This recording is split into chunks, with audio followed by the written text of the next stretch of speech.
Mass and wait. इसमें बहुत सारे स्टूडेंट कंफ्यूज रहते हैं, आपको क्लियर हो जाएगा क्या अंतर होता है मास एंड वेट। मास को क्या बोलते हैं बेटा हिंदी में? द्रव्यमान। क्या बोलते हैं? द्रव्यमान।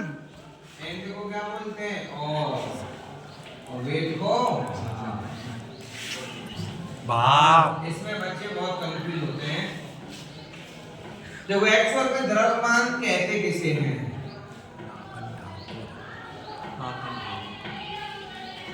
द्रव्यमान की यूनिट क्या होती है? तो सबको पता है ना क्या यूनिट होती है बेटा? केजी। केजी। केजी का मतलब क्या होता है? किलोग्राम। क्या मतलब है? किलोग्राम।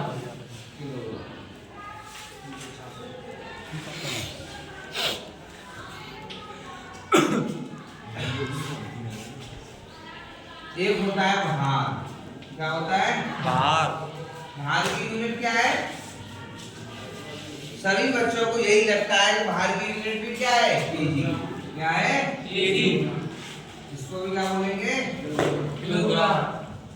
लेकिन क्या ये सही है? जैसे मान लो मेरा वेट है, मेरा वेट कितना है?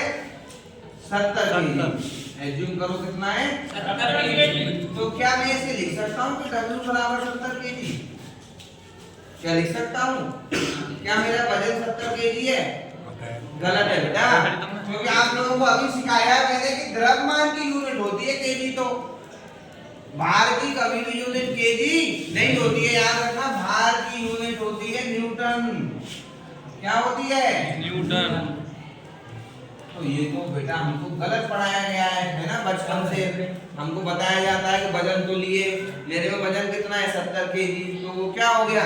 वजन हो गया। तो गलत है ये, क्योंकि इसमें तो लिखा जाएगा 70 न्यूटन।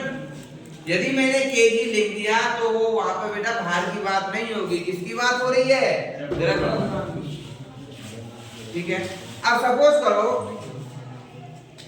मेरा पृथ्वी पर द्रव्यमान है 50 केजी। कितना? 50 केजी। 50 केजी। अब मैं पहुंच गया मून पर। कहां पर बेटा? मून मींस चंद्रमा। चंद्रमा पर। क्या मेरा कोई द्रव्यमान में चेंज होगा? क्या मेरा मून पे पहुंचने के बाद द्रव्यमान 60 केजी हो जाएगा क्या? है? अच्छा, चलो सपोज करो मेरा जो वजन है वो पृथ्वी पर है 50 न्यूटन। कितना? 50 न्यूटन। क्या मेरा वजन चंद्रमा पर जाके 60 न्यूटन या 40 न्यूटन हो जाएगा क्या? क्या द्रव्यमान कभी भी आपका चेंज होता है? क्या भार चेंज होता है? बेटा याद रखना, द्रव्यमान कभी भी चेंज नहीं होता। ठीक है, द्रव्यमान कभी भी चेंज नहीं होता। द्रव्यमान आपका हमेशा फिक्स होता है, चाहे आप अर्थ पर हो, चाहे आप मून पर हो, चाहे आप कोई से भी किस पे हो प्लैनेट पर, कभी भी मास कभी भी कन्वर्ट नहीं होता। ठीक, मोबाइल देना अपना एक कोई भी बच्चा। ये सपोज करो मेरे पास ये मोबाइल है, ठीक है, मैं इस मोबाइल को रख के कहाँ गया? मून पर गया। कहाँ पर गया बेटा? मून पर। अच्छा, अब एक बात बताओ, इस मोबाइल में मान लो क्या क्या लगा हुआ है? ठीक है, स्पीकर भी है, ठीक है, कैमरे भी है, और इसमें पीछे क्या लगा हुआ? कवर भी लगा हुआ है। क्या ये वहां पे जाके इनका वजन कम हो जाएगा क्या? नहीं। क्या वहां पे जाके द्रव्यमान घट जाएगा क्या? नहीं। ये चीजें हट जाएंगी क्या? हाँ, यदि मैं इस मोबाइल में से कवर को हटा दूंगा तो इसका द्रव्यमान में कोई चेंज आएगा। लेकिन यदि मैंने सेम टू सेम ऐसे ही मोबाइल को रख लिया है और ऐसे ही मून पर पहुंच गया हूं तो इसमें कोई भी बेटा अंतर नहीं होगा। जैसे मान लो मेरी बॉडी है, ठीक है, अब मान लो सपोज करो मेरी बॉडी में कितनी वो है आपकी? 2 से 6 क्या होती है? हड्डियां। क्या होती है? हड्डियां। ठीक है, 2 ही मेरे हैंड है और 2 ही मेरे क्या है? लेग है। ठीक है, तो ये सारी चीजें चेंज नहीं हो रही ना, इसका मतलब ये है कि द्रव्यमान कभी भी चेंज नहीं होता। चेंज क्या होता है? याद रखना, चेंज होता है आपका भार। क्या चेंज होता है? भार। क्योंकि भार आपका डिपेंड करता है बेटा ग्रेविटी पर। किस पर? ग्रेविटी। इसको हिंदी में क्या बोलते हैं? गुरुत्वाकर्षण। गुरुत्वाकर्षण गुरुत्वाकर्षण आपका प्लैनेट पर चेंज हो जाता है। चंद्रमा पर अलग है, पृथ्वी पर अलग है, ठीक है। अलग अलग प्लैनेट पर आपका गुरुत्वाकर्षण अलग अलग होता है। एक बात की आपको नॉलेज होनी चाहिए बेटा, सबसे ज्यादा जो गुरुत्वाकर्षण होता है वो हमारी पृथ्वी पर होता है। गुरुत्वाकर्षण मींस क्या होता है? ग्रेविटी क्या करती है? सारी वस्तुओं को पृथ्वी अपनी ओर खींचती है। तो मान लो मेरी पृथ्वी की जो ग्रेविटी होती है बेटा वो होती है 9.8 मीटर बटे सेकंड, 9.8 मीटर बटे सेकंड स्क्वायर। आप इसे एप्रोक्स 10 के बराबर ले लो। कितना? 10 के बराबर। अब मान लो मेरा द्रव्यमान है 50। कितना है? 50। मेरे को निकालना है क्या? भार। तो W बराबर फॉर्मूला होता है M गुणा G। M मान लो मेरा 50 है, G कितना है? यदि मैं अर्थ पर हूं तो कितना है मान लो? 10। तो कितना हो गया? 5 है। कितना हो गया? 5 है न्यूटन। ये तो बात हो गई अर्थ की। किसकी? अर्थ की। अब मान लो मैं पहुंच गया कहां पर? मून पर। चंद्रमा पर मून पर पहुंच गया। तो आपको पता वहां पे G कितना होगा? वहां पे G कभी भी 9.8 नहीं होगा। मान सपोज करो मान लो आपका है 6 के समथिंग। कितना? 6। वहां पे कम होता है तो क्या होगा? M कितना है मान लो 50, ठीक है। G कितना है? 6। तो कितना आ गया आपका भार? 3 से न्यूटन। इसका मतलब तो यार ये हुआ कि आपका भार तो चेंज हो गया भाई। पृथ्वी पर अलग है और आपका चंद्रमा पर अलग। तो याद रखना द्रव्यमान आपका किसी भी प्लैनेट पर जाओ कभी भी आपका चेंज नहीं होता है। द्रव्यमान हमेशा फिक्स होता है, लेकिन आपका ये जो आपका वेट है ना वो हमेशा चेंज होता है। किस कारण होता है आपका भार चेंज?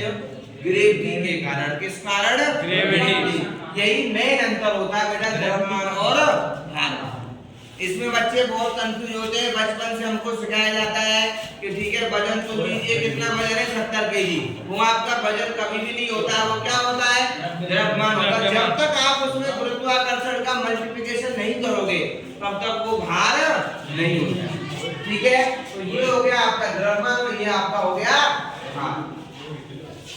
ठीक है, आगे मैं आपसे अंतर पूछूं, द्रव्यमान कौन सी राशि है और भार कौन सी राशि है? द्रव्यमान और भार में मुझे ये बताइए, द्रव्यमान कौन सी राशि है? अदिश या सदिश? अच्छा, भार कौन सी राशि है? देखो ये और किलोमीटर अंतर इसमें कम है तो क्या होगा? वहां पर आदमी एक जगह पर खड़ा नहीं हो सकता है, ना ही बैठ सकता है। वो हमेशा क्या होगा? ऐसे घूमता रहता है।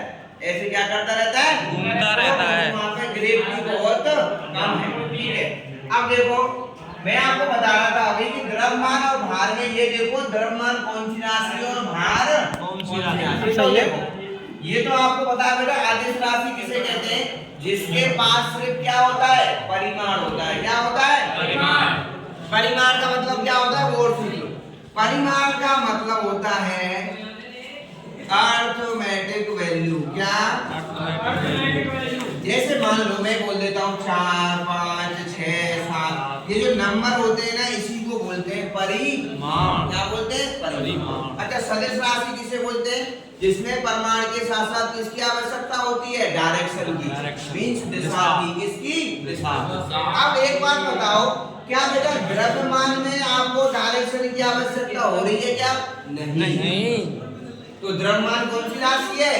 अदिश राशि। बहुत पूछा जाता है। अच्छा, क्या भार में आपको दिशा की जरूरत हो रही है? हो रही है बेटा, क्योंकि आपको पता है ग्रेविटी हमेशा पृथ्वी पर कहाँ लगती है? नीचे की दिशा में। कहाँ पर? नीचे। क्योंकि पृथ्वी हर वस्तु को कहाँ खींचती है? नीचे की। इसका मतलब याद रखना भार कौन सी राशि है?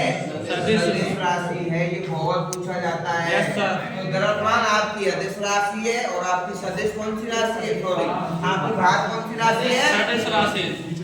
कोई प्रॉब्लम नहीं? ठीक है।